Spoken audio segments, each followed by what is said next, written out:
Hello, everybody, and welcome. This is a Legacy School Literacy lesson for Year 6, Week 8. For this lesson, all you'll need is your Checkpoint 1 textbook from pages 27 to page 30. If you remember, last week our lesson was about a footballer named Steven Gerrard. We read like a little excerpt from his autobiography.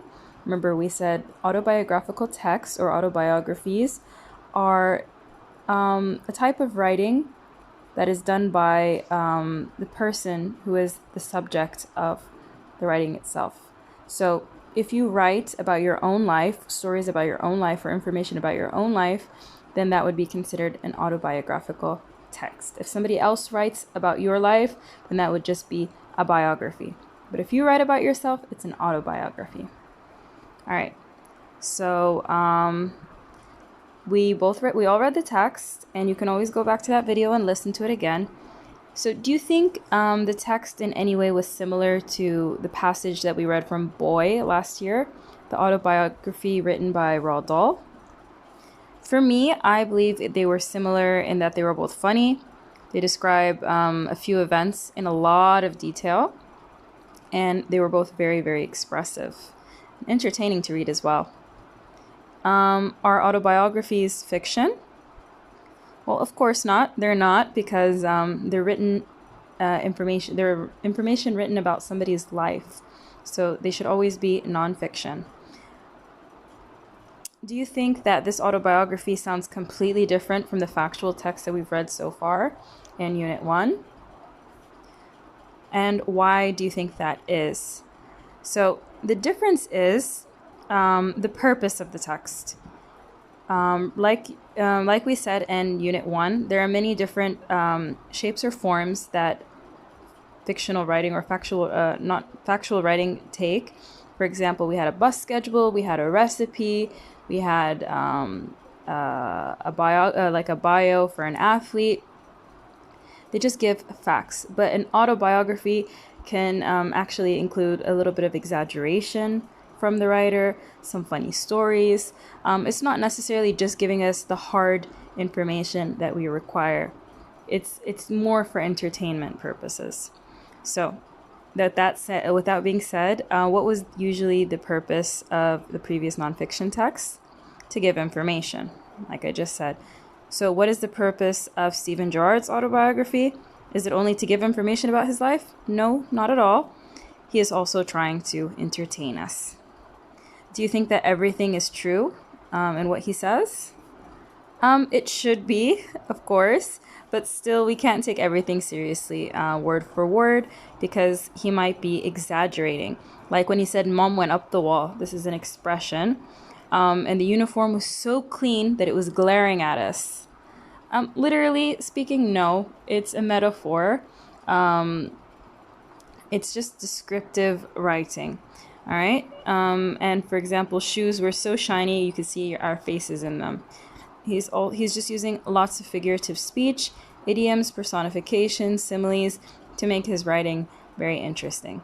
That being said, let's go ahead and move on to our second text, Extract 2, Liverpool Miss. I'm going to go ahead and read it. You can open up your books to page 27 and read along if the pictures are not clear. It was a very little shop in a shabby block of other small shops and offices. Its windows, however, sparkled with polishing despite the overcast day. So overcast means it was a cloudy day where the sun wasn't shining that brightly. Through the gleaming glass, I could see rows of large bottles of sweets, and in front of them an arrangement of chocolate boxes, all of them free of dust, and this tells us that the shop was very clean. Beneath the window, a sign in faded gold lettering advertised Fry's chocolate. Mother, who had not spoken to me during the walk, paused in front of the shop and frowned. So we all know that a frown is the opposite of a smile. So this tells us that Mom wasn't necessarily happy to be in front of a sweet shop. Then she swung open the glass pane door and stalked in. I followed her, my heart going pit-pat. or pit-a-pat. So pit-a-pat is the rhythm that her heart was beating in. So this could tell us that she was either excited or nervous or afraid, but we just have to follow along with the story to find out what exactly she was feeling and what exactly was making her heart go pit-a-pat. I followed her, my heart going pit-a-pat in unison with the click of my mother's shoes on the highly polished, though worn, linoleum within. So it was going pit-a-pat in unison, and unison means at the same time. And we have the word linoleum here. Linoleum is a material used to build usually kitchen cabinets and sometimes make flooring with. This is a very, very old-fashioned type of material that they use for flooring and for cabinets.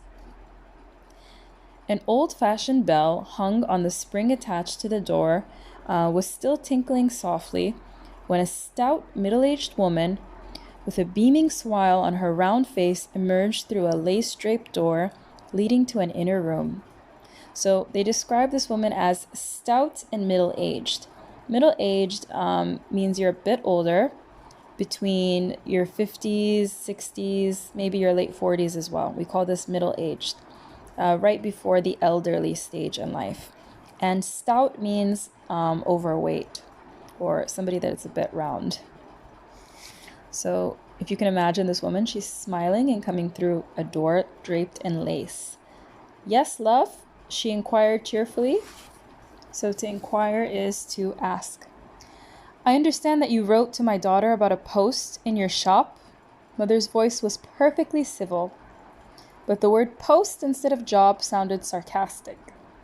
So civil means very polite. So mom was trying to be polite by calling it a post and not a shop. Post is a very formal way of describing a job. And it sounded sarcastic because this is a candy shop and people usually just are very laid back in candy shops. The smile was swept from the woman's face. She looked us both up and down uncertainly while I agonized over what my mom might say next. Helen? The woman asked, rubbing a shrubby finger along her lower lip. Helen Forrester, replied my mom icily. Ah, did. The woman had all the inflections of a born Liverpudlian. This is somebody that's from Liverpool. She looked past mother at me standing forlornly behind her. Her thoughtful expression cleared, and she smiled slightly at me. I smiled shyly back. I felt her kindness like an aura around her, and sensed that I would enjoy being with her, even if she did expect a lot of work from me. So an aura is like a general vibe or the feeling that you get from somebody. Have you ever worked before, love? She asked me, running her fingers on which a wedding ring gleamed through her hair, which was improbably golden. I nodded negatively, then cleared my throat and said, only at home. What work would Helen be expected to do? Asked mother, her clear voice cutting between the woman and me like a yacht in a fast wind. So this is a simile, like a yacht in a fast wind. A yacht is a very, very fancy speedboat or boat that people take out just for leisure. She had also the grace of a yacht in the wind, but the sweet shop owner was obviously finding her more trying than graceful and answered uncertainly. So this tells us that the sweet shop owner was actually kind of annoyed with how proper mom was being.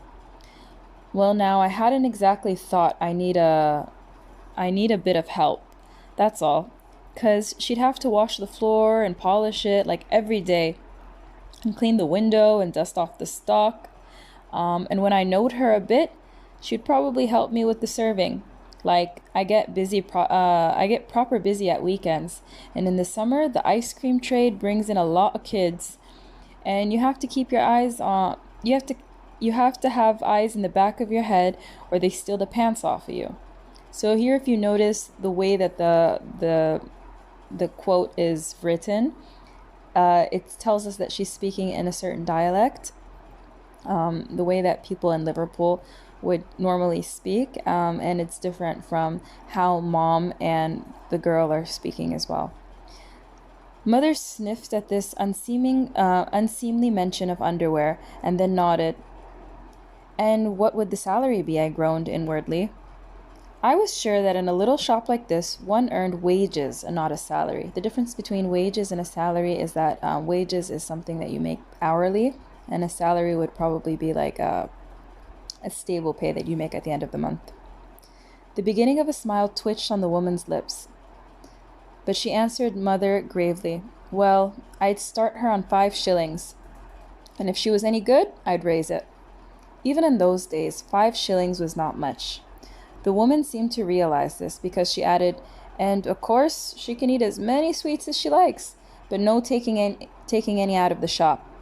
I could imagine that this was not as generous as it sounded. After a week of eating too many sweets, the desire for them would be killed and a few people would want them anymore. All right, so now that we are done reading the text and we went over a few of the meanings, I want to ask you a few questions. In what way is this extract similar to Stephen Girard's autobiographical piece? And in what way is it different? I want you to think about that for a second. Pause the video. And once you have an answer, press play again.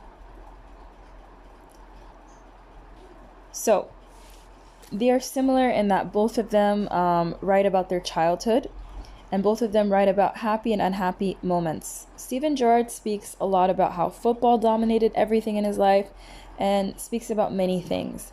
But here, Helen speaks about one of her memories and mainly her feelings in pretty great detail. All right, so I want you to open up your literacy copybooks. And I'm actually going to ask you guys to write a paragraph between 9 and 10 sentences about a memory that you have.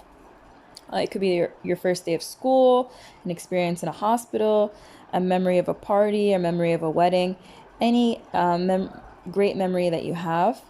And I want you to exaggerate in the language that you use. Use strong adjectives, create excitement with short, snappy sentences, and use longer sentences for description. Try to use as much figurative language as possible.